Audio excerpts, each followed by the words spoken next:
కార్యక్రమం ఈ ఎన్నికల ద్వారా జరగాలి.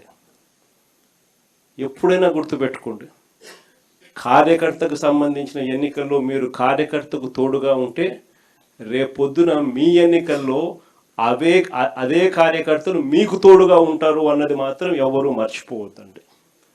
ఇది చాలా ఖచ్చితంగా నేను చెప్తా ఉన్నా. చంద్రబాబు నాయుడు గారు అనే వ్యక్తి ఎన్ని కుట్రలు చేసినా, ఎంతగా ఇబ్బందులు పెట్టినా కూడా ఖచ్చితంగా స్థానిక సంస్థల ఎన్నికల్లో ప్రతి చోట వైఎస్ఆర్ కాంగ్రెస్ పార్టీ తరఫున జెండా ఎగిరేయాలి. ఇది మాత్రం ప్రతి ఒక్కరూ గుర్తుపెట్టుకోండి. ఎక్కడైనా ఏకగ్రీవం జరిగింది అని అంటే మాత్రం దాన్ని నేను చాలా సీరియస్గా తీసుకుంటాను. ఇది మరొకసారి మళ్ళీ చెప్తా ఉన్నా.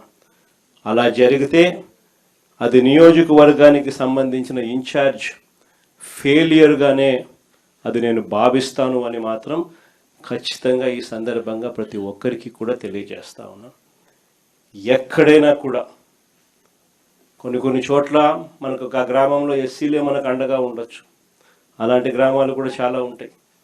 కానీ ఖచ్చితంగా ఆ గ్రామంలో ఆ ఎస్సీల నుంచైనా క్యాండిడేట్ రావాలా, స్థానిక సంస్థల ఎన్నికల్లో పోటీకి సిద్ధం కావాలా, ఆ క్యాండిడేట్కి సపోర్ట్ మీరు చెయ్యాలి.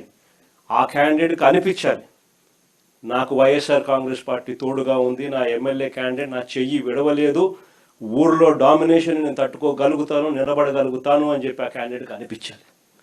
అప్పుడే రేపొద్దున జరగబోయే మీ ఎన్నికల్లో ఆ క్యాండిడేట్ అంతే కసితో మీకోసం తోడుగా నిలబడతాడు.